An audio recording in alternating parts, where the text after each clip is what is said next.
Evangelho de São Marcos, capítulo 5, versículos de número 15, diz assim: E foram ter com Jesus, e viram o endemoniado, o que tivera a legião, assentado, vestido, em perfeito juízo, e temeram.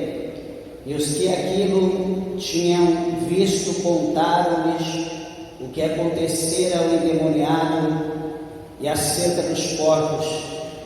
Começaram a rogar-lhe que saísse do seu território. E entrando ele no barco, rogava-lhe o que fora endemoniado que o deixasse estar com ele.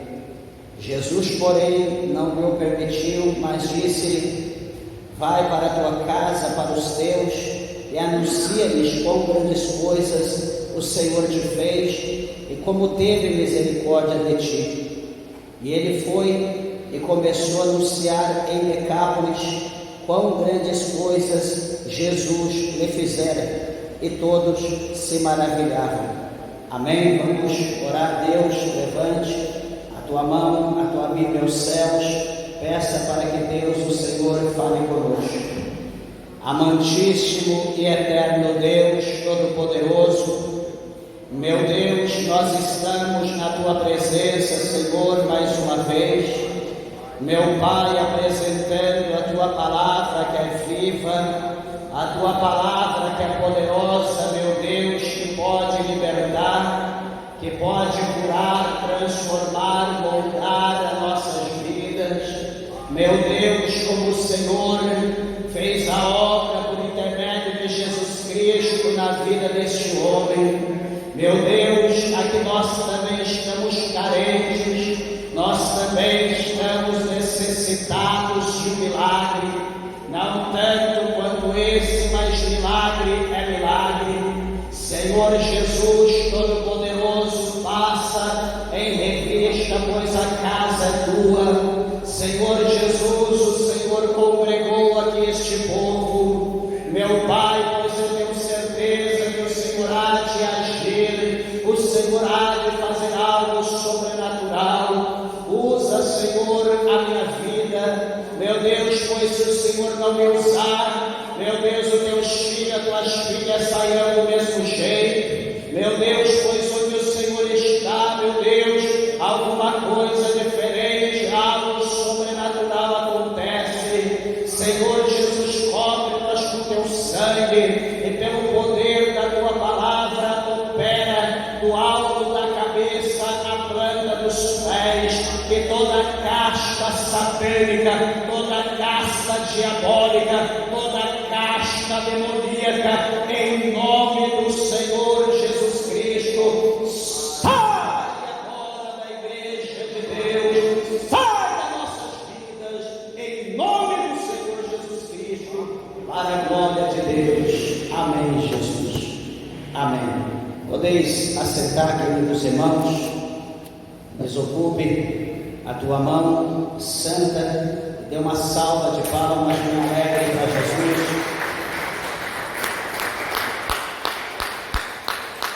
Glória a Deus. Meus irmãos, por favor, toda atenção à palavra de Deus.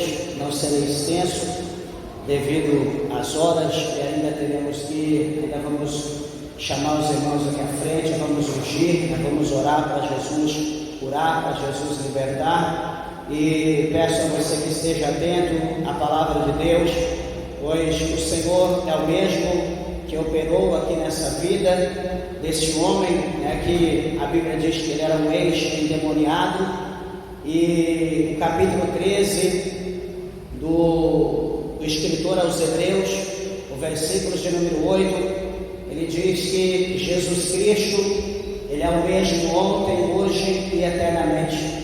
Jesus Cristo é o mesmo. E para que, como eu falei no princípio, para que as coisas aconteçam na nossa vida, é necessário apenas uma coisa, somente crer. Mediante a fé, tudo acontece. Pode ter certeza, não importa como você entrou aqui nessa noite, se você crer, você vai sair tão novo, vai sair tão restaurado, como Naamã, o sírio, foi restaurado daquela lepra, depois de mergulhar 7 vezes no Jordão, ele saiu com a sua pele restaurada como a pele de uma criança. Louvado seja Deus, olha que ele já era um homem de idade. Amados e queridos irmãos, essa palavra é uma palavra gloriosa. Vou fazer aqui um rápido comentário acerca da palavra de Deus. Veja que quando nós lemos o texto anterior, nós observamos que o Senhor Jesus ele está com os seus discípulos ali no barco, está atravessando ali o mar de um lado para outro, e a palavra do Senhor mostra para nós que se levanta uma grande tempestade, e com vento, chuva, as ondas do mar, e o barco estava para ir a pique, estava para afundar. E a Bíblia vai mostrar para nós que o Senhor Jesus, ele estava a bordo daquele barco, e Jesus ele não preocupou em hipótese alguma. A única coisa que Jesus fazia na hora da tempestade, na hora daquele vento, na hora que o mar estava revolto, a única coisa que Jesus fez foi dormir. A única coisa que Jesus estava fazendo era dormindo. Colocou ali um apoio, encostou ali a sua cabeça, e Jesus então dormia. Veja, amados e queridos irmãos, que isso aqui, a princípio, é uma advertência para nós, que quando nós confiamos em Deus, como Jesus aqui, sendo o próprio Deus encarnado, a segunda pessoa da Trindade, o Deus Filho, 100% Deus, 100% homem. Jesus aqui, ele como homem, ele dormia. Jesus aqui como homem, ele descansava. Jesus, em momento algum, Jesus não mostrou pânico, Jesus não mostrou desespero, Jesus não levantou a mão ao céu, dobrou o joelho, arrancou seu cabelo, dizendo: meu Pai, agora tem misericórdia de mim que eu vou merecer, em hipótese alguma. Isso é um exemplo para nós, como homens, como pessoas que somos templo e morada do Espírito Santo de Deus. Isso aqui é um exemplo para nós que no momento difícil que cada um de nós estamos vivendo, isso é certo, não há motivo para nós nos desesperar, mas aqui o Senhor mostra para nós que Ele acalma, Ele ali em paz, Ele quieto, Ele ficava tranquilo, aguardando o momento, a hora certa de Deus agir por Ele e agir pelo povo que ali estava. Veja, amados e queridos irmãos, que os demais que ali estavam no barco, os discípulos de Cristo, eles se desesperaram, eles se preocupavam, eles estavam ali loucos, estavam gritando, cada um procurava ali um balde, uma bacia, uma forma de tirar água do barco, e não tinha como. Eles lutavam, quanto mais eles lutavam, mais enchia o barco, e eles se desesperam. Mas a palavra de Deus mostra para nós que Jesus, dormindo na polpa do barco sobre uma almofada, eles vão despertar Jesus, eles vão acordar Jesus e vão dizer: mestre, não te importa que pereçamos? Meus irmãos, Jesus está no barco, todos estão no barco. Se o barco afunda, só eles iriam perecer, Jesus não ia perecer? Todos iriam perecer.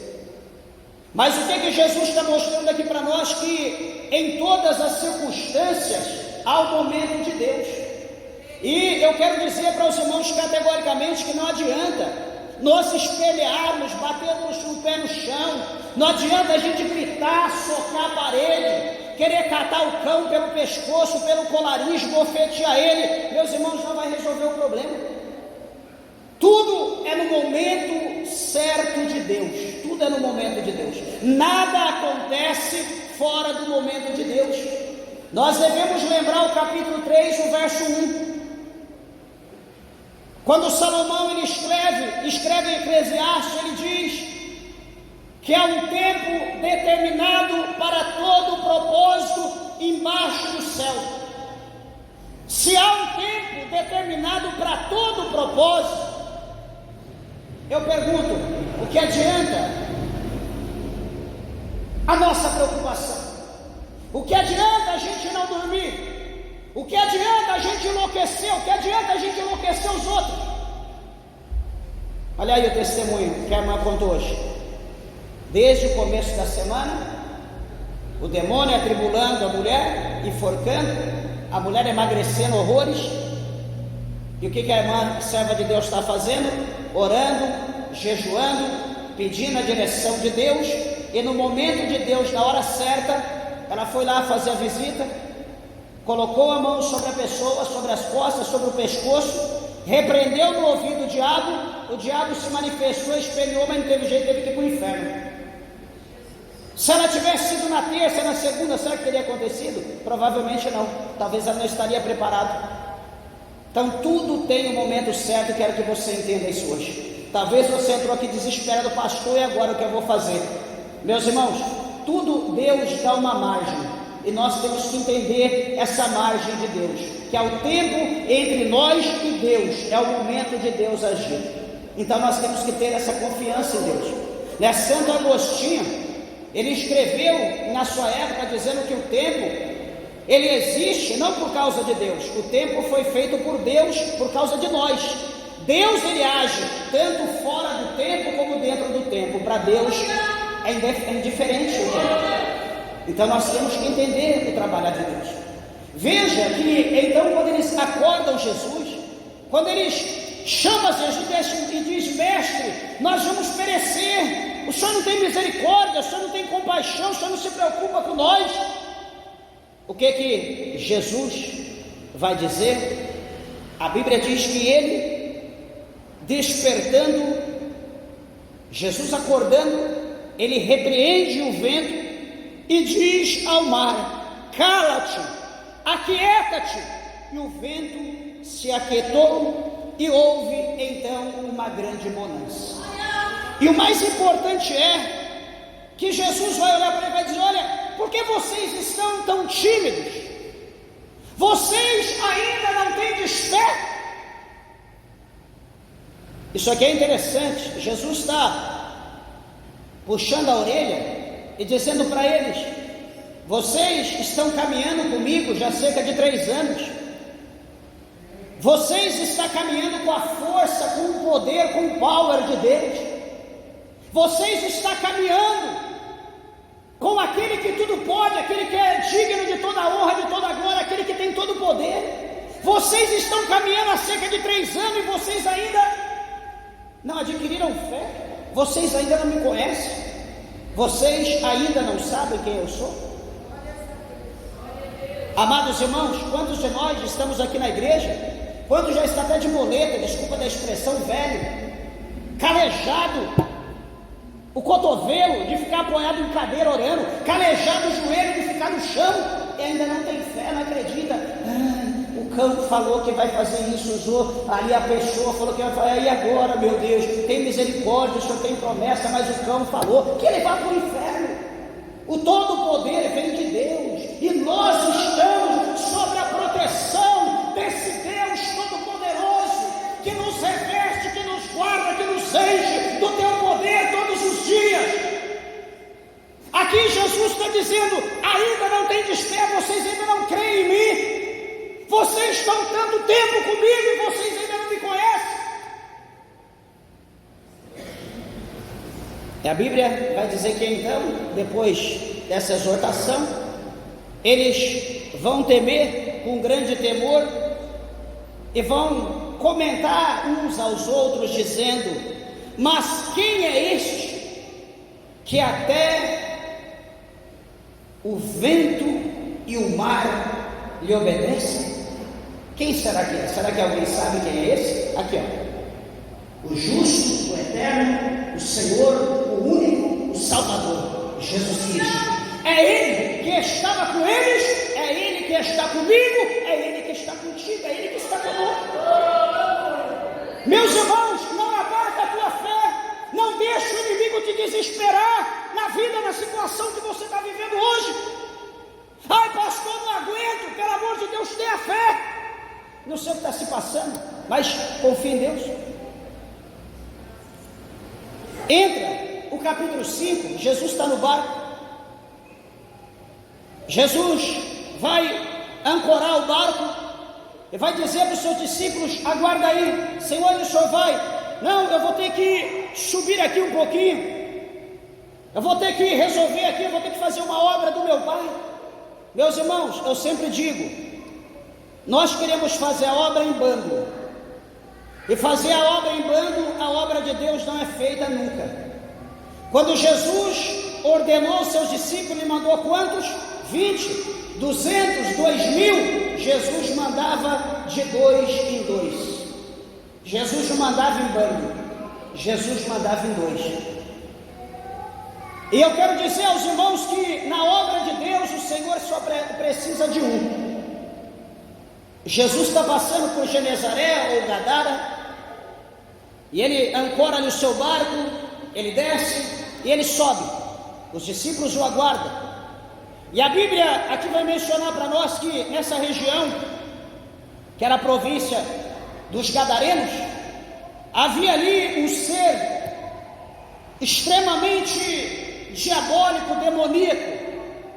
Havia ali um homem que estava ali, na sua face, a formosura das trevas. Um homem extremamente cabeludo, barbudo, um homem maltrapilho, talvez nu, um homem sujo, um imundo. Dizendo dessa forma, não gosto de falar isso, mas é o próprio cão, era o imundo.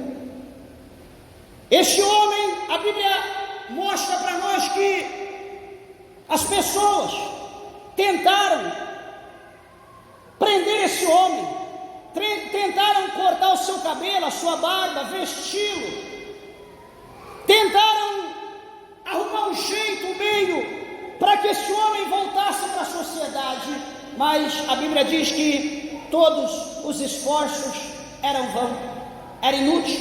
As correntes, as cadeias, tudo que usavam para prender aquele homem, ele arrebentava como se fosse ali um pedaço de mato, um galho seco, sendo atingido pelo fogo que evapora.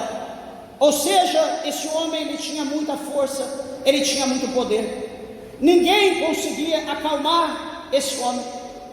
A Bíblia diz que o lar dele, a habitação dele, era em meio aos túmulos, era em meio aos esquifes, alimentava-se de defuntos, e o seu consolo, como Jó, não podia ser outra coisa senão pedaços de pedra, cacos de telha para se coçar.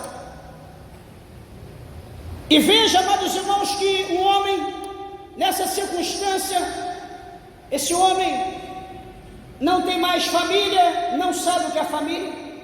Esse homem não tem mais esposa, não tem mais filhos. Esse homem não tem mais pais, não tem parentes. Esse homem não lembra do templo, não lembra da comunidade. Esse homem não lembra de nada. Esse homem, ele vive para satisfazer a vontade dos demônios. Alguém pode pensar: pastor, eu não creio em demônios. O problema é teu. Se você não crê, ele está te massageando e dizendo no teu ouvido: é isso mesmo, não existe demônio. Não precisa crer não, como também não existe Deus. Ele está massageando você, está falando no teu ouvido: não existe mesmo.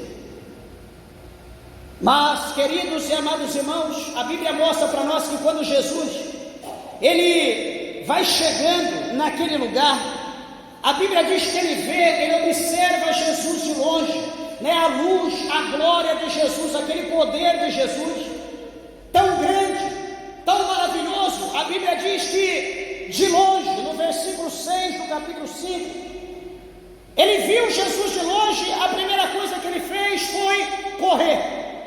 Ele correu e desceu ao encontro de Jesus, e a primeira coisa que ele fez foi o quê? Adorar. A primeira coisa que, não dizendo o homem, mas os demônios que estavam sobre a sua vida, se prostraram e reverenciaram a Jesus, porque o homem não sabia de nada. A mente daquele homem estava tomada pelos demônios. Ele não tinha ciência, conhecimento de ninguém, de nada. Mas quem estava na vida dele sabia quem estava chegando ali. E a Bíblia diz que eles então se prostram diante dos pés de Jesus e eles agora vão adorar Jesus. Meus irmãos, presta atenção, por favor. Quantos de nós já perdemos o hábito de adorar Jesus? Quantos de nós que adentramos a igreja, nos acomodamos, cruzamos as pernas, estamos num teatro espiritual, vendo um show, uma peça, alguém insinuando alguma coisa, luzes, ou uns palhaços pulando com bexiga, entre outras coisas, e todo mundo feliz, bate palma, sai e vai embora. A maioria dos crentes hoje estão assim, não digo todos, a maioria. Estão esquecendo a essência que é a adoração. Nós não conquistamos nada de Deus se não houver oração. Quando os discípulos, no capítulo 6, a partir do verso 9, que Jesus os orienta, quando eles pedem a Jesus como orar, Jesus, como que nós oramos, nos ensina. Como que Jesus vai orar? Pai nosso que estais nos céus, santificado seja o teu nome. Jesus vai começar a oração adorando, glorificando o seu Pai, aquele que é digno de toda honra, de toda glória. Coisas que nós estamos perdendo o hábito. Quando nós dobramos o nosso joelho, é para pedir, é para fazer, como está escrito lá em Provérbios: dá, Deus, dá, é o que nós sabemos fazer, é pedir, nós queremos, Deus, o Senhor tem, o Senhor é obrigado, o Senhor tem que fazer.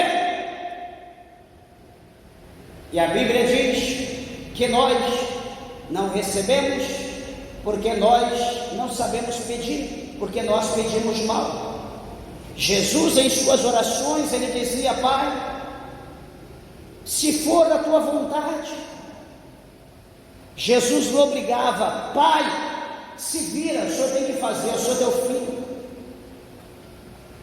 Meus irmãos, nós temos que analisar a Bíblia. Nós temos que estudar a palavra de Deus. Nós estamos aprendendo errado. Você foi ensinado errado, você está aprendendo de forma errada. A maneira de você aprender é estudar, é ler a palavra de Deus, não tem outra forma. Ah, pastor, é que o meu professor, lá o meu pastor, ele é professor, ele é bacharel, ele é doutor, mestre em divindade, seja o inferno que for, se ele fugiu da palavra de Deus, ele está errado, ele está te conduzindo para mau caminho.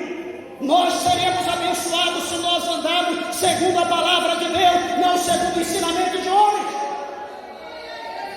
Lama sube a candarábia, surimicanda na baia. Eu sou uma gota d'água, meus irmãos, no oceano, mas eu procuro andar segundo a palavra de Deus e obedecer a palavra do Senhor.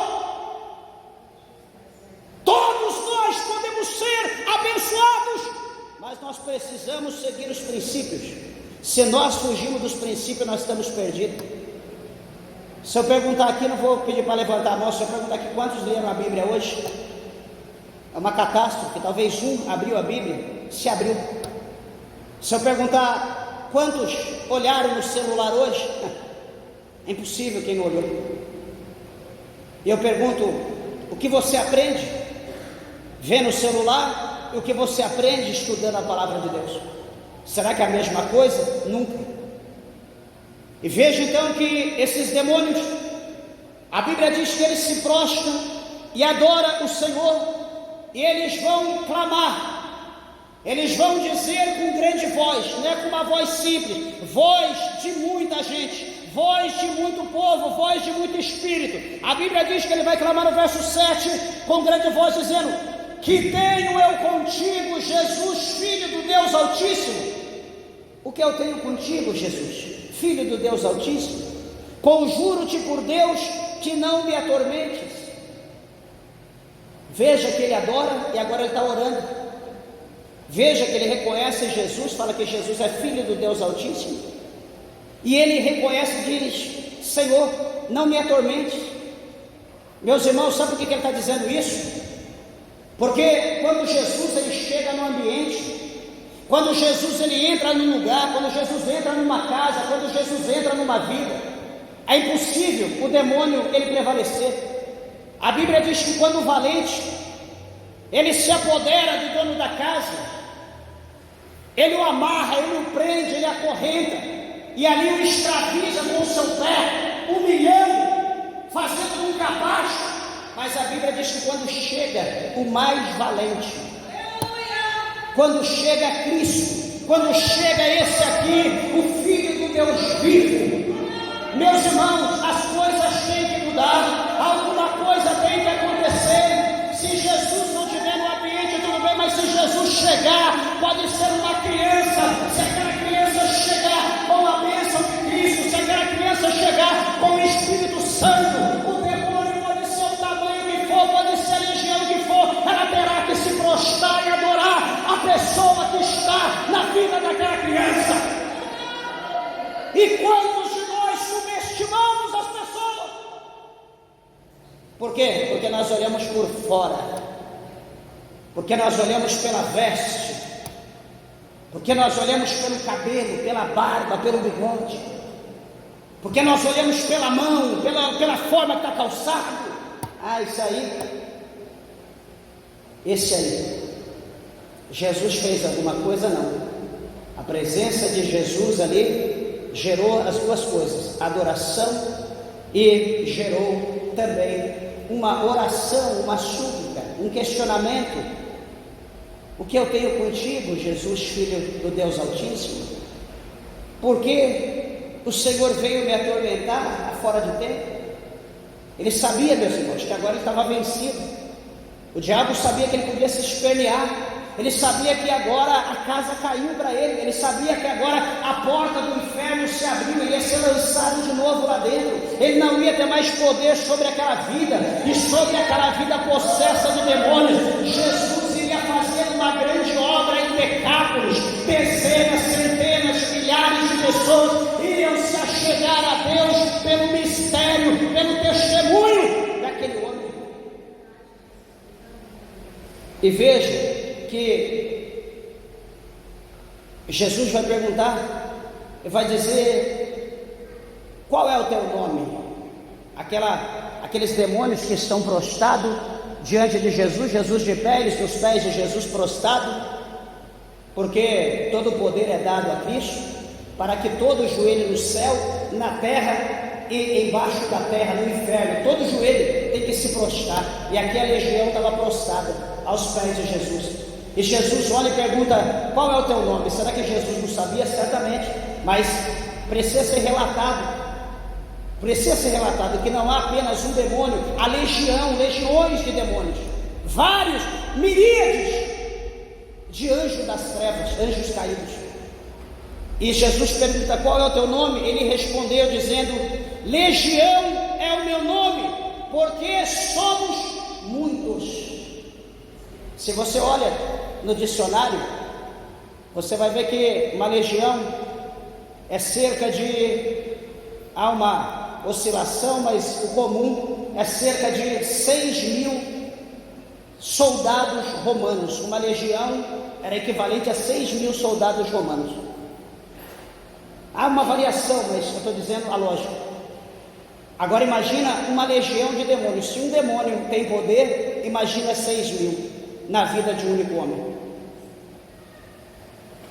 Então a Bíblia diz que eles rogavam a Jesus que os não enviasse fora daquela província. Eles queriam ficar ali, eles tinham um objetivo. E qual que é o objetivo tríplice do diabo? João 10:10 é comparado que ele veio para matar, roubar e destruir. O diabo, a legião na vida deste homem precisava matar, precisava destruir, precisava roubar. Ele tinha que fazer alguma coisa. Ele não podia voltar para o inferno sem levar alguma coisa, um sangue, alguma vida, alguma coisa para o inferno. Ele precisava. E ele agora roga a Jesus que o Senhor não mande ele embora. Mas o que vai acontecer?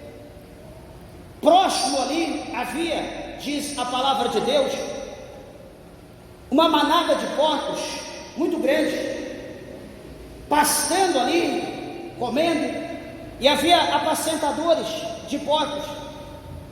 Supostamente aquele demônio, aquela legião de joelho, olha para o lado e diz: já que tu nos ordena que saiamos dele, já que o Senhor nos repreende, o Senhor já nos manda embora, nós temos que ir, nós estamos vencidos, nós não temos poder contra ti, permita, ordene que nós adentramos naquela manada de porcos.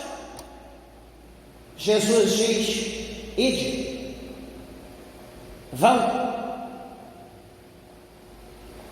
E aqueles demônios, então, sedentos por sangue, adentram, naqueles porcos. A Bíblia diz que era quase 2.000 porcos. Imagina o prejuízo. E aqueles porcos se precipitaram no despenhadeiro, caíram na água e todos morreram. O objetivo do demônio foi concretizado, sim. Eles levaram sangue, eles mataram, eles destruíram, eles deram prejuízo. E deixa eu dizer uma coisa para você, que essa legião aqui, ou legiões, que saiu desse homem, ela não foi enterrada no inferno. Essa legião não está lá presa, acorrentada. Essa legião está aí agindo. Legiões estão agindo pelo mundo, estão aí agindo dentro de casa, agindo na vida das pessoas, angustiando, matando, roubando, prendendo, colocando enfermo, destruindo, separando, odiando, brigando. Está aí fazendo todo tipo de barbárie. Creia você ou não, o negócio é sério. E o resumo, meus irmãos, aqui da situação, a Bíblia mostra que os que apacentavam os porcos, quando eles viram o acontecimento, a Bíblia diz que eles fugiram. E eles então vão anunciar no campo, eles então vão anunciar na cidade. E a Bíblia diz que nesse anúncio, muitos dos campos das cidades vieram ver o acontecido. Vieram ver o que havia acontecido. Jesus não precisou corrente. Sabe por quê? Porque Jesus veio para libertar.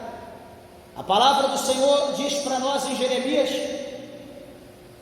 que a palavra de Deus, ela é como um martelo que esmiuça a penha.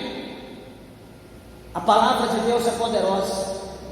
O escritor aos Hebreus em 4:12, ele diz que a palavra ela é viva e eficaz. Ela é penetrante, é mais penetrante do que espada alguma de dois gumes, que penetra na divisão da alma e do espírito, entre juntas e medula. Ela é apta para discernir pensamentos e intenções do coração humano. A palavra de Deus é maravilhosa. É o verbo que se tornou carne. É a palavra que virou carne e habitou entre os homens. Essa é a palavra poderosa. E veja que a Bíblia diz que então foram ter com Jesus o povo do campo, o povo da cidade. Quando eles chegaram perto de Jesus, eles tiveram uma surpresa, porque eles viram aqueles que eram endemoniados, aquele que tivera a legião. Ele estava assentado do lado de Jesus, ele estava vestido, e a Bíblia diz que ele estava agora em perfeito juízo. E eles vendo essas três coisas, a Bíblia diz que eles temeram. Amados irmãos, eu quero dizer a você nessa noite, hoje ali recebi um varão, seu nome é José, na porta, na hora do culto, e ele dizia que ele era um escroto, um abjeto, que ele era a pior coisa que ele podia existir no mundo, que ele conhece a Bíblia de Gênesis e Apocalipse, foi crente, batizado, tomava ceia, pregava, mas ele não tem força para viver na presença de Deus. Eu vi o sentimento daquele homem, sentindo no coração, disse para ele: varão, não existe ninguém melhor que ninguém, eu não sou melhor que você na posição que eu estou. Eu estou aqui como um obreiro da casa de Deus, como um pastor. A tua alma, que talvez você esqueceu, quanto a minha alma, para Deus tem o mesmo valor. A minha alma não é melhor do que a tua, nem a tua melhor que a minha. Quero dizer que Jesus, Ele te ama. Eu vou orar pela tua vida, para Jesus te libertar, e você vir para a igreja. Pastor, porque eu não tenho força, mas não sei mais o que eu faço. Eu sou um animal. É triste a gente ouvir isso, mas quando nós olhamos para essa palavra, nós vemos que Jesus, Ele pode mudar a vida do homem. Veja que Ele está sentado do lado de Jesus. Veja que agora Ele está vestido normal como todos. Antes estava despido. E agora Ele também está em sã consciência. Ele está tranquilo. Talvez Ele vê alguém à cena. Talvez Ele vê outro dar com a mão, lembra do nome. Talvez Ele vê alguma pessoa, um parente, e chama pelo nome, dizendo: olha, sou eu, fulano de tal. Eu quero dizer aos irmãos, você talvez não recebeu Jesus na tua vida. Abra o teu coração, deixa Jesus fazer morada na tua vida. Deixa Jesus entrar, porque quando Jesus Ele entra, meus irmãos, como eu falei no princípio e repito, tudo acontece. É impossível Jesus entrar e as coisas ficar da mesma forma. Nunca ficará, pode ter certeza disso. Eu quero te dizer com toda certeza que Jesus hoje quer mudar a tua vida. Jesus quer curar, Jesus quer libertar, e o mais importante, Jesus quer salvar a tua alma. Jesus não quer só te curar, Jesus quer te libertar. Jesus quer te salvar para você morar no céu. Jesus não quer te dar vida longa aqui nessa terra, para você longe dele pecar, cometer todo tipo de pecado, carnalidade, e depois ir para o inferno. Não, Jesus quer te dar vida longa na presença dele. Jesus quer te dar vida longa para você adorar, para você glorificá-lo, para você pregar a palavra, para você ganhar alma. Jesus quer te dar vida longa para você ser um obreiro, uma obreira, um ministro da casa de Deus, um dirigente de igreja, um missionário. Esse é o projeto de Deus na tua vida. Capítulo 19, o versículo 10. O evangelista São Lucas, ele deixou escrito bem assim, que Jesus Cristo, o Filho de Deus, ele veio buscar e salvar todo aquele que se havia perdido. Jesus me alcançou. Jesus alcançou aqui a grande parte, e Jesus quer alcançar a tua vida também. Eu encerro quando João, ele escrevendo a revelação, no capítulo 3, verso 20, ele repete as palavras de Jesus. Ele escreve quando Jesus diz: eis que eu estou à porta e bato. Jesus está batendo. Se alguém, Jesus não está dizendo todos, Jesus está dizendo: se alguém ouvir a minha voz, se alguém me ouvir e abrir a porta, então eu entrarei, cearei com ele e ele comigo. Meus irmãos, quando Jesus chega, a casa ela é coberta. Quando Jesus chega, há alegria, há amor. Quando Jesus chega, há prosperidade, há abundância de viver. Sem Jesus, meus irmãos, é briga. Sem Jesus é falência. Sem Jesus é derrota. Sem Jesus, meus irmãos, é roubo. Sem Jesus, meus irmãos, não adianta. Não adianta nem tentar. Sem Jesus você não vai conseguir. Se você enjoou da vida que você estava vivendo, como um dia eu enjoei, e diz: mãe, eu enjoei da vida que eu estou vivendo, eu preciso ir para a igreja, eu preciso aceitar Jesus, mas eu quero uma igreja séria, uma igreja compromissada com a palavra de Deus, com a doutrina de Deus. Eu não quero igreja de oba-oba, porque de oba-oba já não chega onde eu estou. E para a glória de Deus, meus irmãos, 21 anos que eu sou batizado, estou levando a cruz, não é fácil.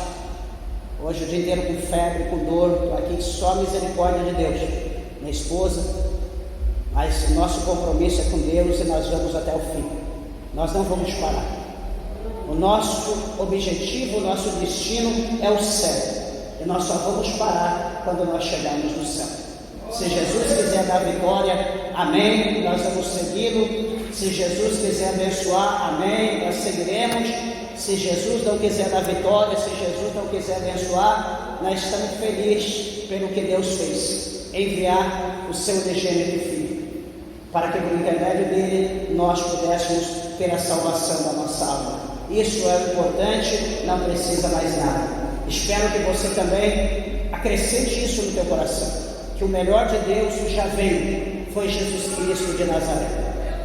Não existe nada melhor para ver o que Deus tinha para enviar, Deus ele já enviou. Agora o resto é consequência da nossa obediência, da nossa caminhada. Amém? Que Jesus, o Senhor, nos abençoe, que as palmas bem alegres